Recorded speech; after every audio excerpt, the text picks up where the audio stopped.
So itong Samsung Galaxy A27 5G na i-review natin ngayon ay na-purchase namin sa SM Fairview sa Samsung for 17,490 pesos, 6128 gigabytes yung variant nito. Plus meron kami natanggap na freebies na 15 watts Samsung charger at Jisoo Life. So maraming salamat naman sa Samsung kasi may ganyan silang pa freebies.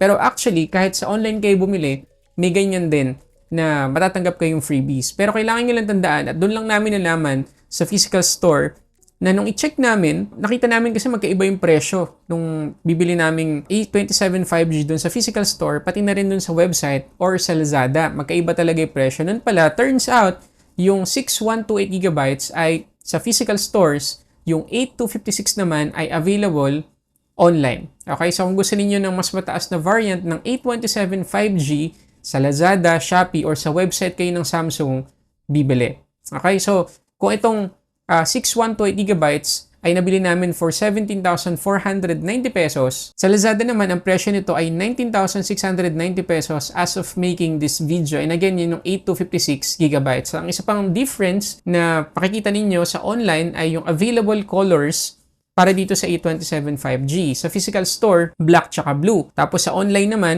merong black, blue, tsaka yung light pink. Okay, so nasa sa inyo na yon. Kung gusto niyo na makuha agad yung phone at okay na sa inyo yung 6128, go for the physical store. Tapos kung gusto niyo naman na mas mataas at willing kayong maghintay, go for Lazada, Shopee, or sa kanilang website. Ilalagay ko na lang yung link ng Lazada page ng Samsung dyan sa description box sa baba. Pati na rin yung sa Shopee, nakatag ngayon sa video na to. Okay, unbox natin. Okay, so mapansin niyo naman na yung box itong Galaxy A27 5G ay manipis. Ibig lang sabihin yan, wala tayong kasamang charger, kaya naman meron silang pa freebie na 25 watts na charger. Okay? So, yung napili namin kulay ay color blue para maiba naman. Tapos parang kakulay siya ng mga flagship ng Samsung ngayon. Tapos makikita ninyo, yung ilan sa pinagmamalaki na dito, powerful performance, check natin mamaya kung totoo, intelligent features, object eraser dahil nga dun sa AI, tapos yung 6 times OS at security updates. Okay, so buksan na natin. So makikita agad natin yung ating Galaxy A27 5G na nakabalot sa paper. At pakita ko agad sa inyo yung kulay niya. Ayan. Yan yung color blue. Napaka-pleasing sa mata. Yun nga lang, napaka-glossy naman niya. Ayan o. Talagang napaka-reflective. So kitang-kita yung mga alikabok, mga smudges, fingerprints.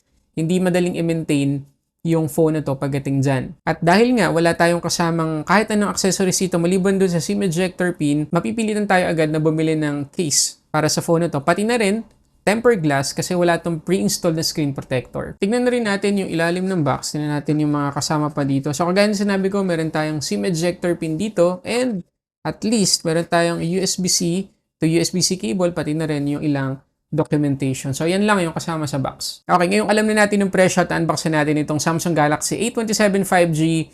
Tingnan natin kung masasagot natin yung 5 questions. Una, maganda ba talaga yung design ng phone na to? Ang isa sa pinagmamalaki ng Samsung dito sa Galaxy A27 5G ay yung likod nito. Kaya glossy yan dahil glass yan guys at protected yan ng Corning Gorilla Glass Victus Plus. At hindi lang yung likod, pati na rin yung screen. Mamaya pag-uusapan natin yon. So, kahit na glossy to, ang kapalit naman ay matibay ito. Okay? Pero glass is glass at alam niyo naman, kapag nabagsak, possible pa rin na mabasag to. At ang lamang lang talaga natin, hindi to madaling ma-scratch. No? Pero dahil nga bibili din tayo ng case, hindi rin natin masyadong ma-appreciate yung protection na yan.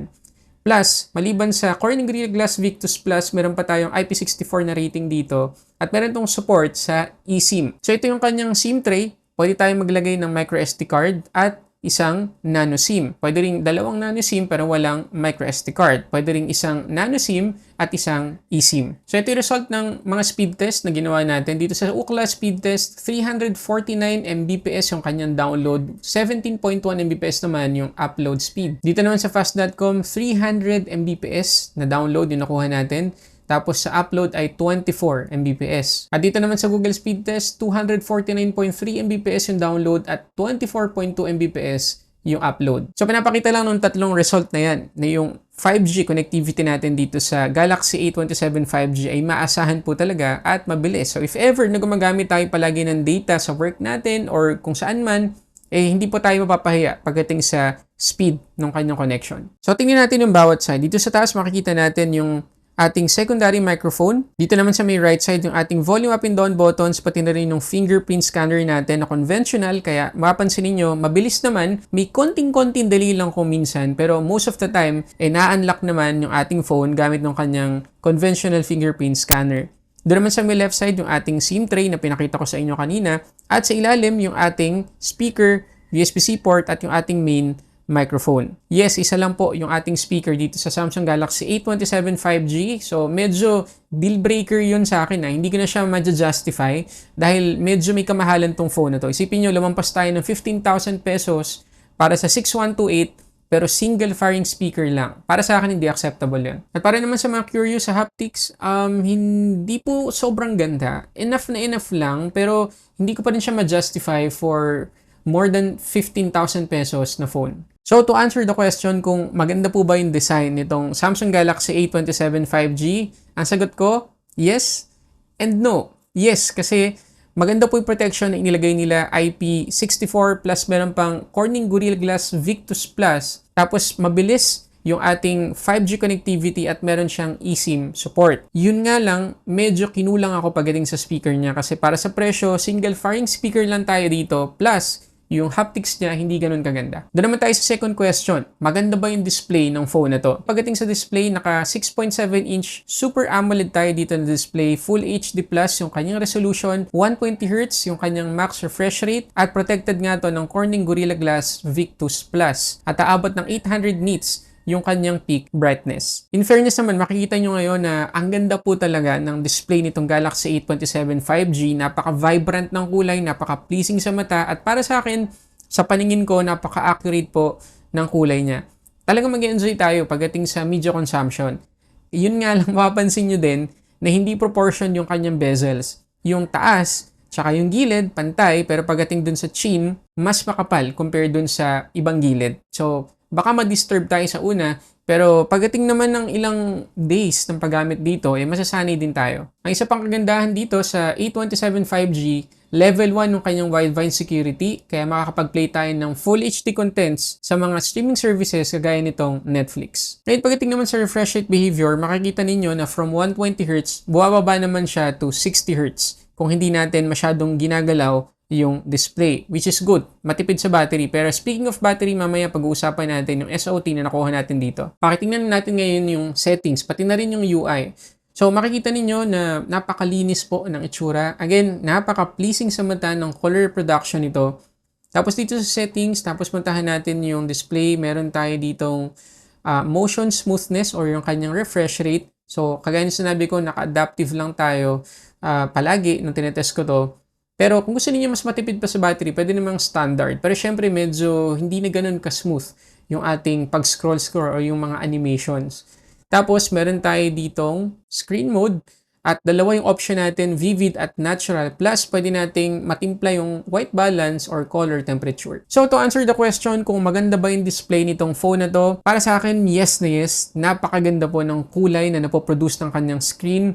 At mag-e-enjoy talaga tayo pagdating sa media consumption. Doon tayo sa third question, mabilis ba yung performance ng Galaxy A27 5G? Itong Samsung Galaxy A27 5G ay naka One UI 8.5 na out of the box on top of Android 16. Snapdragon 6 Gen 3 lang yung ating chipset dito. LPDDR5 at UFS 3.1 yung ating storage type. Meron din tayong RAM Plus na doble ng physical RAM depende sa variant na pipiliin natin. At pinagmamalaki ng Samsung at talaga namang nakakabilib na 6 na taon yung ating security patches at 6 na major Android upgrades din yung matatanggap ng phone na to. So matagal po natin magagamit itong Samsung Galaxy A27 5G. Pero sa tingin ko lang yung UFS 3.1 na meron tong Galaxy A27 5G ay hindi na ganun kabilis paglipas ng 6 na taon. So yung UFS 3.1, yes, acceptable pa rin sa taong to, pero walang headroom or hindi siya future-proof. Okay? Next year, yung UFS 3.1 ay yung bago ng UFS 2.2 or eMMC 5.1. Hindi natin sure, diba? Dahil nga, mas bumibili sa mga storage type. So again, yung UFS 3.1 na nandito ngayon, hindi po future-proof. Ngayon, ito yung nakuha natin ang Antutu score kapag hindi po natin ginamit yung RAM Plus or Virtual RAM. 763,945. Nung ginamit naman natin, impressive kasi tumaas talaga yung score. 852,437 na. So, pwede yung gamitin yung virtual RAM or yung RAM Plus para mag-improve pa yung performance nitong Galaxy A27 5G. Ngayon pagdating sa gaming, pag swipe nyo yung game mula sa left papunta sa gitna, merong magbubukas na panel at pwede nyo piliin yung performance profile pati na rin yung monitoring para makita ninyo kung ilang FPS yung gameplay ninyo. At dito sa Asphalt, mapapansin ninyo na okay naman yung buong performance, yung buong gameplay, walang stutter, walang frame drops whatsoever, walang issue. Pero hindi niya na-generate lahat ng graphics. So, ilagay lang natin sa tama yung expectation natin sa phone na to. Hindi siya flagship level performance pagdating sa gaming. So, to answer the question kung mabilis ba yung performance ng Galaxy A27 5G, yes and no din yung sagot ko dyan. Yes, kasi acceptable pa rin yung performance na maibibigay nitong phone na to sa ngayon. Pero pagdating ng ilang taon, hindi na po ganun kaganda yan. Hindi future-proof yung specs ng phone na to pagdating sa performance. Pero, salamat pa rin sa Samsung kasi binigyan pa rin nila to ng 6 major Android upgrades at 6 years na security patches. Doon naman tayo sa pang-apat na tanong. Matagal bang malobat yung phone na to? So, meron tayong 5,000 mAh na battery capacity dito na capable sa 25 watts fast charging. At isa pa yan sa talagang nakadisappoint sa akin. Kasi isipin niyo, hindi naman manipis tong phone na to. Diba? Pwede nilang gawing at least 6,000 mAh or 6,500 mAh. So, yung 5,000 mAh, kulang na kulang talaga, lalo na sa taon na to, 2026, plus yung presyo niya na more than 15,000 pesos. Almost 20,000 pesos nga kung yung 8256 yung bibilin mo variant. So, para sa akin, doon pa lang sa paper, no, yung kanyang specs na 5,000 mAh, kulang na kulang talaga. Pero, tingnan natin yung SOT. Ito guys, 12 hours and 21 minutes. So, confirmed na talagang hindi po maganda yung battery performance ng phone na to. At pagdating naman sa charging, from 17 to 100%, 1 hour and 24 minutes ko to na charge. Yes, meron pa tayong 6 na taon para sa phone na to at marami itong matatanggap na bug fixes at ilang mga upgrades pagdating sa performance niya. Pero, ewan ko lang kung aabot pa to ng 20 hours of screen on time. Medyo imposible na yon. Ang nakikita ko na possible talaga na maximum SOT na makuha nito sa mga updates na matatanggap nito at least 15 or 14 hours of screen on time. Hanggang doon lang. And again, para sa presyong almost 20,000 pesos, hindi pa rin po acceptable. So to answer the question, kung maganda ba yung battery performance ng phone na to, kung matagal ba siyang malobat, hindi po. Mabilis malobat ng phone na to. And nung sinesetup ko, tapos nag-games ako para i-test to, nag-browse ako sa internet, ang bilis talaga bumagsak ng battery level niya. So, doon tayo sa next question. Maganda ba yung camera nitong Galaxy A27 5G? So, meron tayong 50 megapixels dito na merong OIS na main shooter, 5 megapixels ultra-wide, 2 megapixels na macro, at yung kanyang selfie camera naman, 12 megapixels. So, kagaya na makikita ninyo, tama-tama lang yung mga quality ng photos natin. Hindi naman impressive para sa ganitong presyo, pero again, pwedeng-pwede na. Hindi na po masama, pero hindi rin naman impressive. Pero at least meron tayong 4K video recording dun sa likod at sa harap.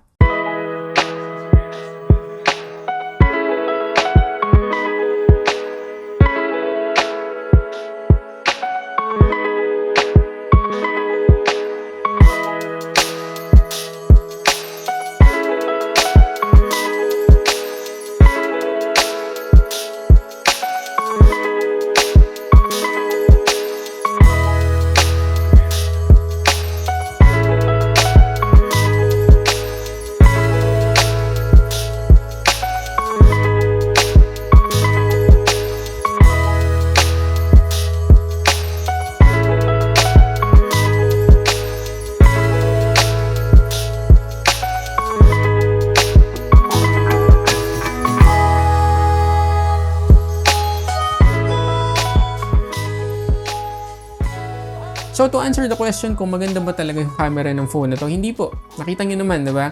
Para sa presyo niya, hindi po talaga maganda yung quality. Kulang po talaga.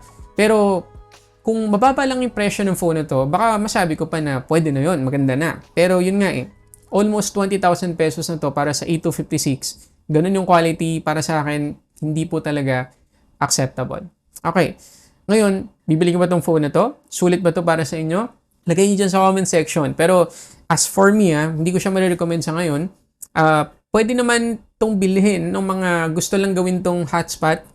Kasi ang bilis ng 5G connectivity. Talagang maasahan natin kasi isipin niyo umabot tayo ng 300 Mbps, 'di ba?